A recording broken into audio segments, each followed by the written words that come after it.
Hey,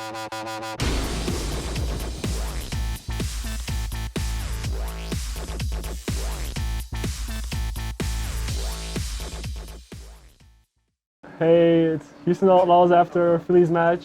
We're gonna do the press conference now. Okay, the first question is, was the Torbjorn planned? Yes. Yeah, it's a strat. I mean, it worked, so.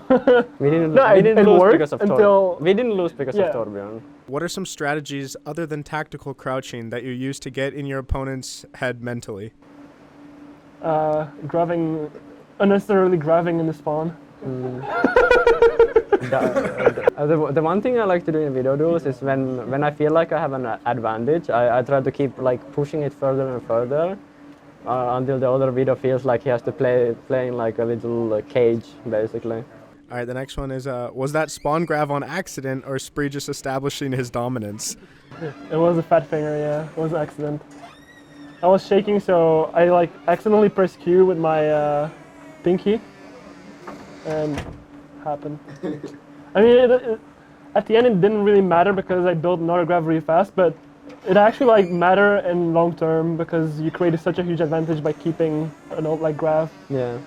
So it kind of mattered. It kind of like cost us the round, but it's like it's probably not the only issue, but it like mattered, you know, Yeah. for sure. All right, the next one is, who is your favorite character from the Tolkien universe?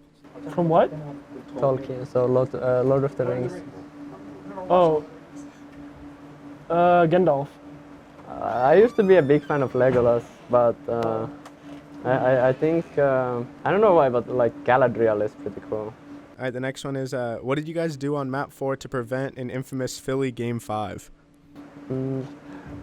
I think when the Gibraltar started and after we stopped struggling on the first point, we felt very in control of like what we had to do. So I don't think that we were like worried about the game 5. Like we didn't think of the game 5. I think we're really focused on the execution of the strategy rather than just like, oh, if we lose, like this is gonna be game 5, it's Philly, blah blah blah. But I think we remained focused on like what actually mattered. Outside of the Outlaws, who is the most handsome person in the Overwatch League? I feel like this is one of those questions. I think Muma can answer it. Where you just have to say. I think Muma is the right Fisher. person to ask. Top secret for me. I think But- it's. I know. Wait, I know. I think Dante. Whoa, what the fuck? See, I know him. I know. He knows. All right, the last one for you guys is, so will you guys beat Nixel? Yeah. I mean, I think the matchup is pretty even. Oof. Even? Yeah, like 50-50. Okay. Because they definitely like don't put as much effort as they used to, because they're already like qualified for playoffs. We hope that they're not gonna like prepare as much.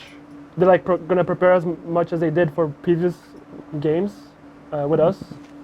But other than that, I think we have a good chance to beat them. And The first question is, why didn't Jake use the rip tire as soon as he got it on the first point of defense on Lunar Colony? That was a good question, actually, because it was a situation where I really thought about using it, about whether I could use it. I wanted to use it, but I felt two factors made me want to hold it. Ultimately, holding it was a mistake, I guess. Maybe having it for second was nice too. But I wanted to use it earlier, but I knew that their Widow was watching the sight line between me and point, and I knew that if I popped tire, that it would be like at best a 50-50 to cross the sight line, because the Widow was like, I knew she was just set up and no one was stopping her.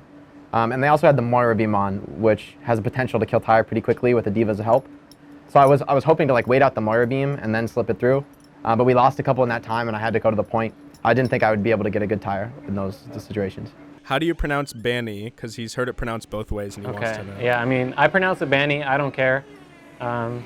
It's just, you know, that's it, whatever. So everyone on the team says Banny, but if someone says Bonnie... Yeah, that's fine. I have a couple of friends who still go like Bonnie.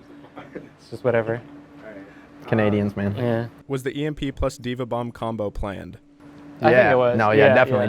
Definitely. We used the EMP first, so they had no ability to use like their mobility skills to escape. Yeah. And then the Diva Bomb was perfect, you know, right in the middle. Right, because they have no mobility skills, they can't get out of it. They had to use the trance early as well.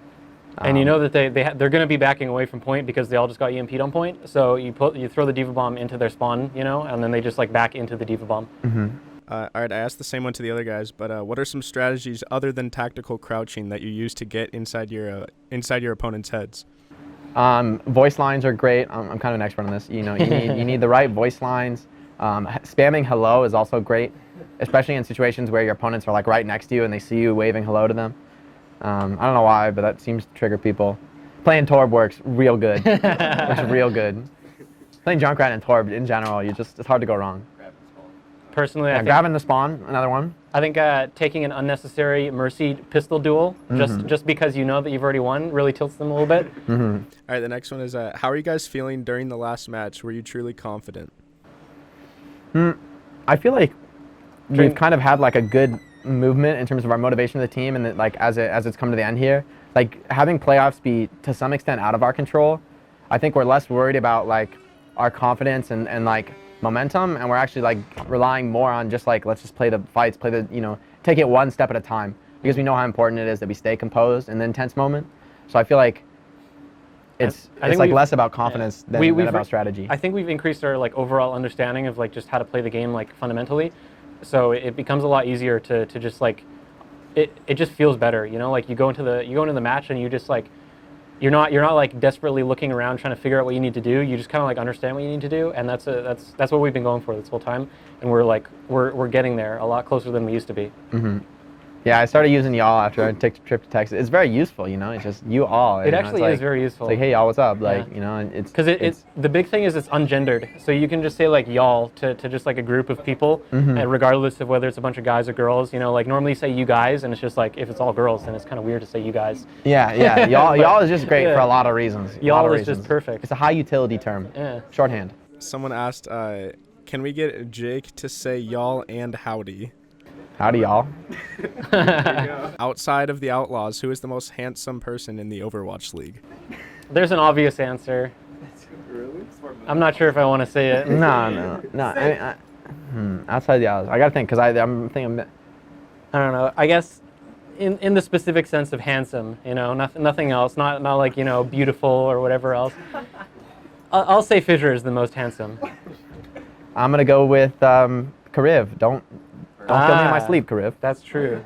Hey, this was Jake and Danny from the Houston Outlaws for our post-game press conference after the Philadelphia Fusion match. If you like our content, make sure to click the subscribe button and the bell. Thanks. T-Mobile. T-Mobile.